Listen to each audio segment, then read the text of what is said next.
Menurut data Badan Pusat Statistik BPS, pada tahun 2021 ada 239,48 ribu kejadian tindak kejahatan atau pidana yang dilaporkan di seluruh Indonesia. Saudara, korban remaja anak pemerkosaan di Parigi Mutong hingga kini masih menjalani perawatan intensif di Rumah Sakit Undata, Palu. Pekan depan, korban akan menjalani operasi karena ada gangguan infeksi di rahimnya.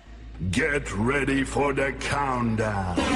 3, 2, 1, 0.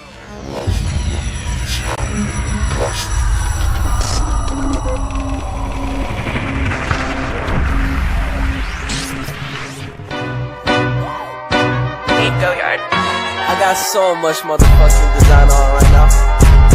Bring it down, bring it back, make it clap. I got 3 old thoughts, new block, where that damn bitches alone.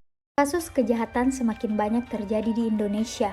Berdasarkan data Pusat Informasi Kriminal Nasional atau Pusiknas Kepolisian RI, ada 274.988 kasus tindak pidana sepanjang 2021. Jumlah tersebut mengalami kenaikan 11% dibanding pada 2020 yang sebanyak 247.780 kasus. Angkanya pun terlihat cenderung meningkat sejak 2016 sampai dengan 2021. Berdasarkan kasus tersebut dan data yang sudah tersedia, maka peneliti tertarik untuk melakukan penelitian terkait ramalan yang akurat serta memecahkan permasalahan dengan judul Peramalan Jumlah Tindak Pidana Menurut Kepolisian Daerah di Indonesia dengan menggunakan metode ARIMA. Berikut ini adalah data yang kami gunakan. Penelitian ini menggunakan variabel jumlah tindak pidana menurut Kepolisian Daerah di Indonesia dari tahun 2000 sampai dengan 2021. Adapun gambaran data jumlah tindak pidana menurut Kepolisian Daerah di Indonesia dari tahun 2000 sampai dengan 2021 adalah sebagai berikut. Berikut ini adalah grafik yang menunjukkan bahwa jumlah tindak pidana menurut Kepolisian Daerah di Indonesia dari tahun 2000 sampai dengan 2021. Uji stasioneritas dalam varian. Berikut ini adalah tabel data awal dan setelah transformasi pada uji stasioneritas dalam varian. Uji stasioneritas data terhadap varian dilakukan berdasarkan hasil pengujian Boxchox menggunakan software RStudio. Diperoleh nilai lambda sebesar 0,661725.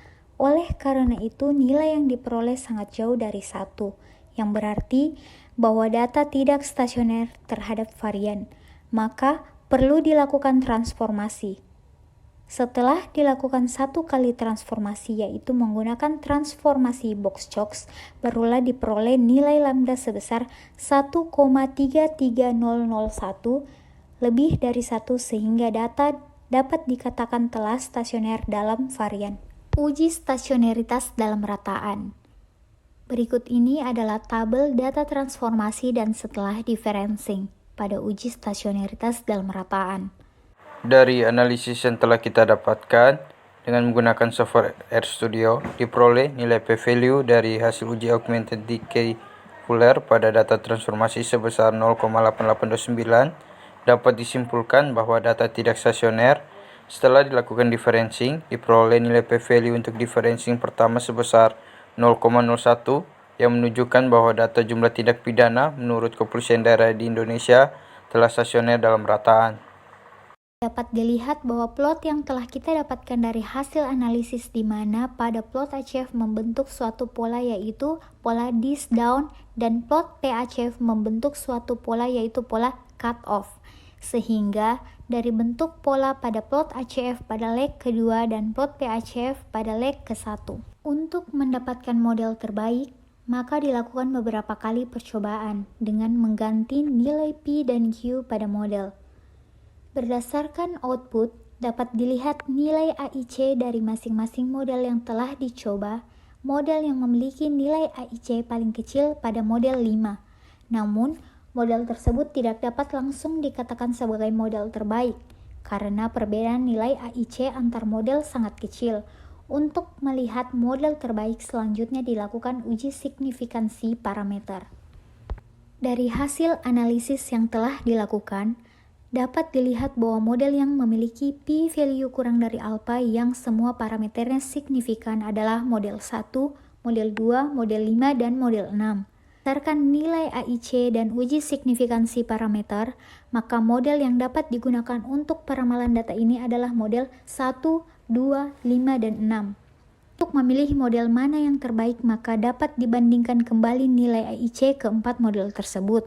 Sehingga pada kasus ini model terbaik yang dapat digunakan untuk peramalan adalah model 5, yaitu model ARIMA 211 dengan AIC sebesar 476,1306. Uji normalitas residual. Berikut ini adalah tabel uji normalitas residual. Berdasarkan tabel, karena semua model menunjukkan p-value lebih dari 0,5, yang berarti semua model berdistribusi normal. Uji independensi residual. Berikut ini adalah tabel uji independensi residual. Semua model p-value lebih dari alfa, untuk semua model maka dapat diputuskan tidak dapat menolak H0, sehingga kesimpulannya adalah nilai residual kedua model memenuhi syarat white noise. Berikut ini adalah plot data aktual prediksi dan peramalan. Berdasarkan gambar plot data aktual prediksi dan peramalan, dapat dilihat bahwa plot data aktual dan plot data prediksi hampir memiliki pola yang sama, yang mana dari kedua plot ini menunjukkan bahwa selisih antara plot data aktual dan prediksi hanya mempunyai selisih data yang sedikit.